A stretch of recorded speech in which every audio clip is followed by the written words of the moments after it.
यार, जब भी शिव जी की बात होती है ना, सबसे बड़ा सवाल मेरे मन में यही आता है, क्या सच में उनका कोई जन्म हुआ था या वो हमेशा से ऐसे ही हैं? बिल्कुल, यही तो सबसे दिलचस्प बात है। शिव का नाम लेते ही लोग यही सोचते हैं कि आखिर वो कब से हैं। कई पुराणों में बताया गया है कि शिव का न कोई आरंभ है न कोई अंत। मतलब जैसे ब्रह्मा का जन्म कमल से हुआ, विष्णु क्षीर सागर में प्रकट हुए, लेकिन शिव, उनका तो कोई ओरिजिन स्टोरी सीधा नहीं मिलता। हाँ, और इसी वजह से उन्हें अनादि अनंत कहा गया है। वो किसी से उत्पन्न नहीं, बल्कि खुद ही आदिकाल से हैं। यही एक बड़ा रहस्य है जो सबको घेर लेता है। वैसे मुझे वो पुराणों वाली कहानी बहुत रोचक लगती है, जिसमें ब्रह्मा और विष्णु आपस में उलझ जाते हैं कि कौन सबसे बड़ा है। बिल्कुल याद है। दोनों की बहस के बीच अचानक एक अनंत ज्योतिर्लिंग प्रकट हुआ था, इतना लंबा और विशाल कि ब्रह्मा विष्णु दोनों ही उसके आदि अंत का पता न लगा सके। हाँ, और जब दोनों हार मान गए, तब समझ आया कि ये कोई साधारण चमत्कार नहीं, बल्कि यही शिवजी का असली रूप है।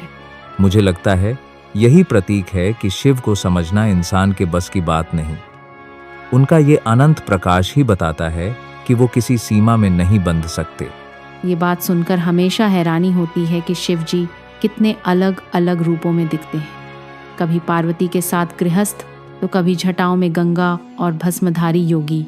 बिल्कुल, और सोचो तो सही, कभी वो भयंकर तांडव करते हैं तो कभी भोले भंडारी बनकर भक्तों को वरदान देते हैं।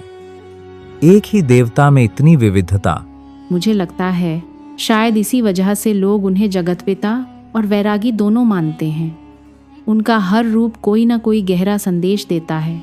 हाँ, और उनका तीसरा नेत्र जैसे ही खुलता है, पूरा ब्रह्मांड हिल जाता है। ये भी तो उनके ड्यूअल नेचर को दर्शाता है, सृजन और संहार दोनों एक साथ। अब जब त्रिदेवों की बात आती है, ब्रह्मा सृष्टि करते हैं, विष्णु पालन करते हैं, शिव संहार करते हैं, तो अक्सर लोग पूछते हैं, इनमें सबसे बड़ा कौन?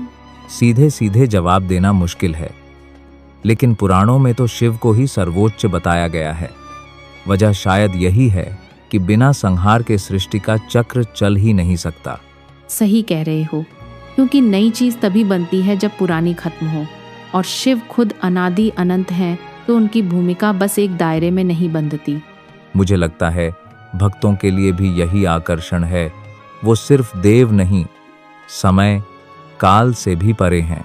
अब सोचो, ब्रह्मा, विष्णु और शिव तीनों मिलकर भी शिव को पूरी तरह समझ नहीं पाए। यही सबसे बड़ी पहेली है। हाँ, और वो श्लोक भी है, तीनों मिलकर भी जिस शक्ति को न समझ पाए वही है महादेव।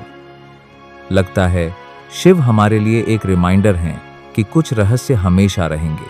सच में शिव सिर्फ एक देव नहीं, वो आदि अनंत काल के भी पार हैं। शायद इसी वजह से हर हर महादेव कहते वक्त इतनी शक्ति महसूस होती है। एकदम सही बोले। उनकी महिमा जितनी समझो उतनी और गहराई मिलती है। वैसे भी शिव का मतलब ही है सबको जो संभाले, जो हर रूप में है।